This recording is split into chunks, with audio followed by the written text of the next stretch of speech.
जन की बात हमारे साथ। पूरे विश्व में धर्म की लड़ाई सी चल रही है। कहीं हिंदू और मुसलमान जूझ रहे हैं, तो कहीं सिख और ईसाई जूझ रहे हैं, तो कहीं बमबारी हो रही है, तो कहीं तोपें तानी जा रही है, कहीं जैन और हिंदू में प्रतिरोध सा बनता जा रहा है, तो कहीं जैन और आदिवासी में प्रतिरोध सा बनता जा रहा है। इन सभी से अलग अगर मैं कुछ अजूबों की बात करूं अपने देश में, तो उसमें से एक अजूबा झारखंड के गिरिडीह जिला के खरगडीहा के उसरी नदी के तीर में स्थित लंगटा बाबा का समाधि स्थल। लंगटा बाबा का समाधि स्थल एक ऐसा अजूबा मैं इसलिए कर रहा हूं कि क्या हिंदू क्या मुसलमान सभी एक समर्पण भाव से सजदा करने आते हैं, शीश नवाने आते हैं और बाबा के चरणों में चादर पोशी करने आते हैं। यहाँ कोई तफरका नहीं है, यहाँ कोई विभेद नहीं है, यहाँ समभाव है। और हम सभी जानते हैं कि संतों का और महात्माओं का और अवतारों का कोई धर्म नहीं होता। वो सर्वे भवन्तु सुखिना में विश्वास करते हैं, सभी धर्मों के प्रति समभाव का दृष्टिकोण रखते हैं। और यही कारण है कि लंगटा बाबा अन्य बाबाओं से प्रासंगिक हैं। मैं आपको बताऊं, 1870 का काल वो स्वर्ण काल रहा होगा जब नागा साधुओं का दल इस उसरी नदी के तीर से गुजर रहा था। और उस समय खरगडीहा एक परगना हुआ करता था। मुगल शासन काल से खरगडीहा परगना कहलाता था। यहाँ बड़े बड़े पदाधिकारी बैठते थे, यहाँ कोर्ट चलती थी।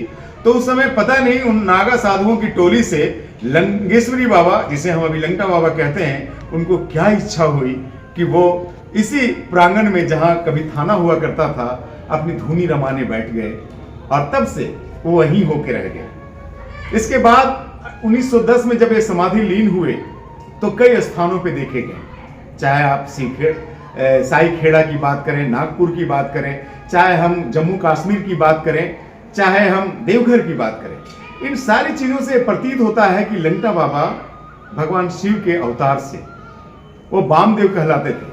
मैं उनकी बात 2-3 बातों को मैं कहूंगा।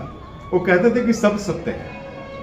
आदमी आप जो भी देख रहे हैं सभी उसी ईश्वर के बनाए हुए चीज हैं और सभी को आप संभाव से देखें, सभी में सत्य की खोज करें। इसलिए वो 2 छोटे संदेश में, 2 छोटे वर्ड में उन्होंने कहा था कि सब सत्य है, सभी को स्वीकारो, किसी को निरादर नहीं करो। वो कहते थे कि आकाश निर्मल है, आप उड़ो जहां तक उड़ना है, आप फैलो जहां तक फैलना है, पूरा आकाश निर्मल है। वो कहते थे कि निर्भर तब निर्भय, यानी आप ईश्वरीय सत्ता में पहले विश्वास करें, आप उनके प्रति पहले समर्पण का भाव लावें, तब आपका जीवन निर्भय हो जाएगा। जब आप ये मान लेंगे कि जो भी कुछ करता है वो ईश्वर करते हैं, जो भी कुछ होता है वो ईश्वर से होता है, ईश्वर के बगैर यहाँ कुछ भी नहीं होता, तो आपको किसी का भय नहीं रहेगा, आप किसी से भयभीत नहीं हो सकते। इसलिए वो कहा करते थे कि निर्भर तब निर्भय, जब आप निर्भर हो जाते हैं तो आप निर्भय हो जाते हैं। लंगटा बाबा कहते थे ठंडी करो महाराज, ये ठंडी करो महाराज, धैर्य रखिए।